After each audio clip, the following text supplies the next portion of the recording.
Bonjour, je suis Dany Cléamarel, aéronaute. J'ai utilisé mes aérostats pour faire des recherches scientifiques, de la découverte ou des images aériennes. Et bien justement, en parlant de ça, je vais vous laisser ouvrir le livre. Je défais le petit nœud. Exactement. Et j'ouvre au hasard. Enfin, j'ouvre, non, première C'est page. Ouais, première page. Et donc pour la première page, on a une photo qui nous fait un peu penser à l'affiche du Festival des écrans de l'aventure pour cette 30e édition, Oui. puisqu'on y retrouve justement la même montgolfière. Ça, alors, cette montgolfière, c'est ce que j'appelle la cinébule. C'est une petite montgolfière motorisée qui permet d'aller un petit peu où on veut. Et cette photo, elle a été prise pendant l'expédition à Madagascar. Pendant l'émission en Madagascar avec Nicolas Hulot pour l'émission Ushuaïa Nature.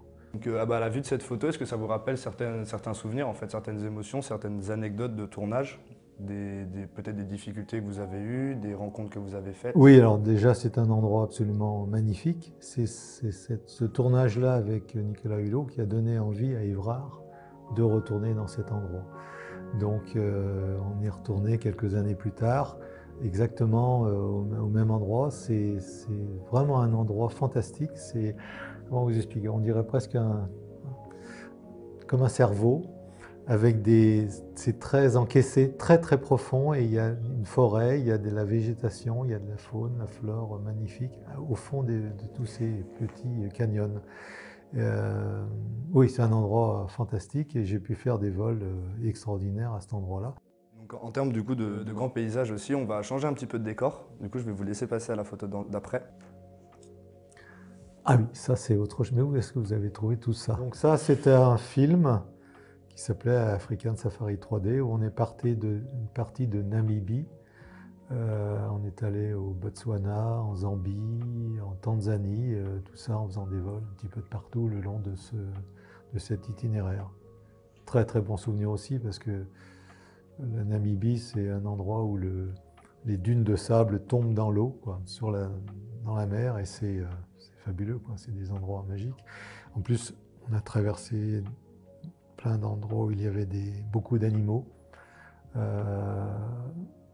Ça fait partie des plus beaux voyages que j'ai pu faire en Afrique. Et il y a eu certains endroits où vous avez certainement eu beaucoup plus froid, oui, comme sur la prochaine photo. Pour oui, l'expédition polaire. Polaire, enfin, je suis allé souvent dans ces régions-là. Ça, c'était au Groenland.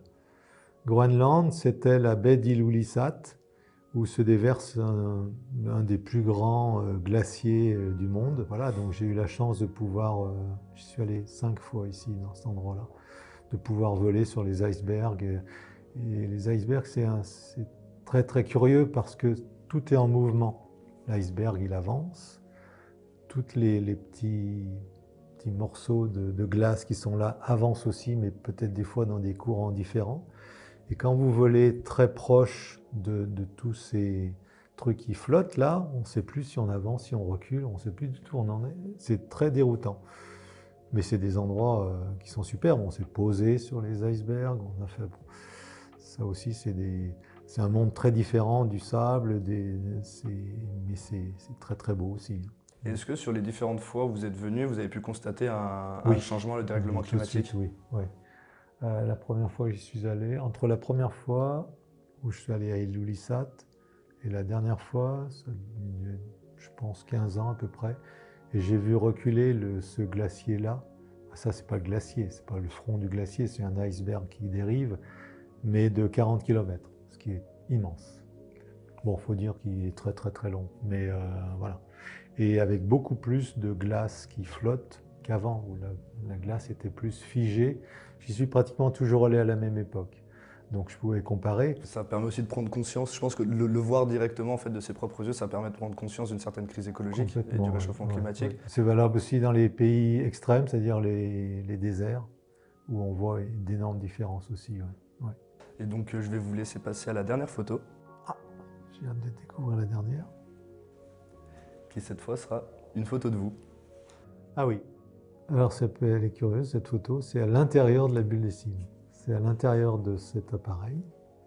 Et je pense que j'ai dû aller, parce qu'il y a C'est une double enveloppe. Il y a une enveloppe externe très très résistante qui permet de descendre un peu dans la canopée. Si on veut aller chercher des épiphytes qui sont un peu plus bas, il ne faut pas hésiter à forcer pour y aller. Et à l'intérieur, il y a une double enveloppe. Il y a une enveloppe en PU, en polyuréthane, et avec une soupape. Et je pense que j'ai dû aller ouvrir la soupape qui permet de libérer de l'hélium si jamais il y a une surpression ou des choses comme ça, pour éviter qu'elle explose, quoi. Là, je vois qu'il y avait des petites déchirures. Ça se trouve, c'est ça, hein. Une petite déchirure dans l'enveloppe que j'ai dû venir réparer. Oui, ça doit être ça, parce que je vois qu'il y a un rouleau de scotch. Et là, il y a des bouts de scotch. Je pense qu'il y a un scientifique qui avait dû aller un peu trop profond dans les arbres. Un peu trop explorateur, peut-être. Voilà.